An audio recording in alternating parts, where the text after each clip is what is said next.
தமிழ்நாட்டை விட கிராமம் அதிகம். அவங்க நடத்தாத 100 நாள் வேலைவாய்ப்பு திட்டத்தை அவன் நடத்திட்டு இருக்கா. என்ன கதை விட்டு சுத்துறாங்களா? அப்ப யாரு பேர்ல நீ போலி கணக்கு எழுதுற? யூபியில 23 கோடி மக்கள், 24 கோடி. யூபியில 38,687 கோடி. தமிழ்நாட்டில் 8.5 கோடி மக்கள் தொகை. தமிழ்நாட்டில் எவ்வளவு காசு வாங்கியிருக்காங்க? 39,338 கோடி. இதை கனிமொழி அக்கா பார்லிமெண்ட்ல பேச மாட்டாங்களா? நான் டேட்டா உங்களுக்கு இப்ப முடிச்சோன்னே கொடுக்கிறேன், டேபிள் போட்டு.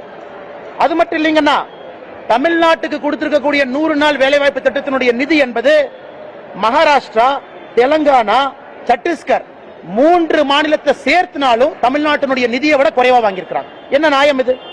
அதுக்கு அடுத்தது பாருங்க, மொத்த கிராம பகுதி மக்கள் தொகை. கிராம பகுதி மக்கள் தொகை அக்கா கேட்பாங்க, இந்து அக்கா, அண்ணா நீங்க இப்படிலாம் சொல்லக்கூடாது, கிராம பகுதி ப்ரொபோர்ஷனேட் சொல்லுங்க. ஆந்திரால கிராம பகுதி மக்கள் தொகை பீகார்ல 9%, மத்திய பிரதேசல 5%, உத்தரப்பிரதேசல 15%, தமிழ்நாட்டில் 3.7 கோடி. 8.5 கோடியில 3.7 கோடி. உத்தரப்பிரதேசல 23 கோடியில 15 கோடி கிராமப்புறம். 23 கோடி மக்கள் தொகையில 15 கோடி கிராமப்புறம், அவன் 38,000 கோடி. 8.5 கோடி மக்கள் தொகையில 3.7 கோடி கிராம மக்கள், ஆனா நான் 39. அப்ப இடையில எவனோ பணத்தை சாப்பிடுறான். Clear, data clear. அப்ப இடையில எவன் பணத்தை சாப்பிடுறான் இப்ப தொலைட்டு இருக்கும். இடையில பணத்தை சாப்பிடறோம்னு தூக்கணும்.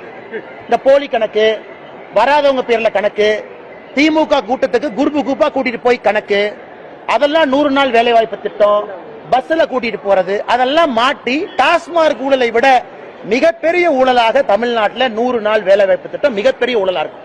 ஆனா இதுல திமுகவுடைய பஞ்சாயத்து பிரசிடென்ட் ஜெயிலுக்கு போவான். அவங்க எல்லாம் கட்டி வைக்கணும்னா திகார் மாதிரி 4 ஜெயில் கட்டணும்.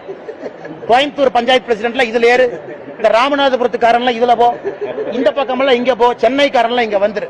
திமுகவுடைய பஞ்சாயத்து பிரசிடென்ட் எழுதின போலி கணக்கு டாஸ்மார்க் ஊழலை விட பல மடங்கு இந்த கணக்கு இருக்கும்.